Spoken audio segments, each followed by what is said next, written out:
Perkembangan komposisi dan struktur pajak di Indonesia terus mengalami berbagai perubahan dan reformasi selama beberapa dekade terakhir ini. Komposisi dan struktur pajak di Indonesia sudah dimulai sejak era kolonial Belanda, lalu pada era kemerdekaan, lalu terjadi perubahan pada era reformasi dan terjadi lagi perubahan saat ini. Lalu, komposisi dan struktur pajak apa yang telah berubah dari waktu ke waktu? Mari simak video ini. Pada masa penjajahan Belanda, pajak yang diterapkan masih berupa pajak langsung, yaitu pajak penghasilan dan pajak bumi dan bangunan. Setelah kemerdekaan, pajak mengalami perubahan dengan ditetapkannya Undang-Undang Dasar Negara 1945 yang menyatakan bahwa segala pajak untuk keuangan negara akan ditetapkan berdasarkan undang-undang, dan pajak tidak langsung seperti pajak pertambahan nilai pun mulai diperkenalkan. Pada era reformasi, tarif pajak penghasilan orang pribadi dan badan usaha mengalami penyesuaian. Pajak penghasilan atau PPh dikenakan dengan tarif progresif untuk individu dan tarif tetap untuk badan usaha. Struktur pajak di Indonesia saat ini dikelompokkan menjadi dua, yaitu pajak pusat dan pajak daerah.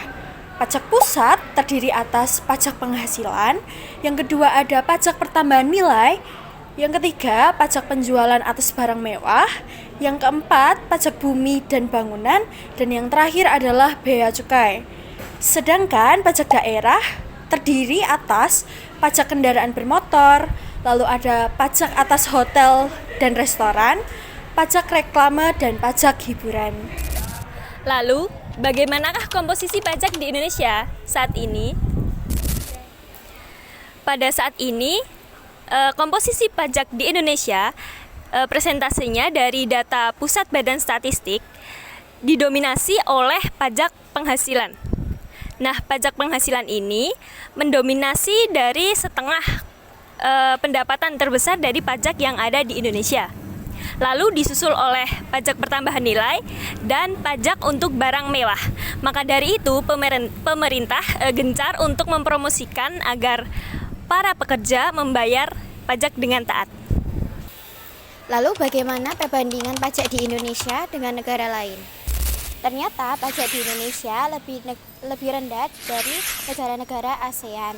Pada tahun 2020, pajak di Indonesia di tax ratio 8,33 dan pada tahun 2021 mengalami peningkatan, yaitu pada tax ratio 9,11%. Dalam catatan OECD, negara-negara ASEAN pada taks tertinggi yaitu pada tahun 2021 diterima oleh negara Vietnam yaitu sebesar 22,7, disusul dengan Filipina yaitu 17,8, kemudian Thailand 16,5, kemudian disusul dengan negara Singapura 12,8 dan Malaysia 11,4.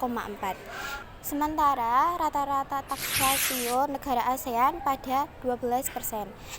Tax rasio negara-negara maju misalnya di Eropa Barat pada tahun 2020 mencapai 47%.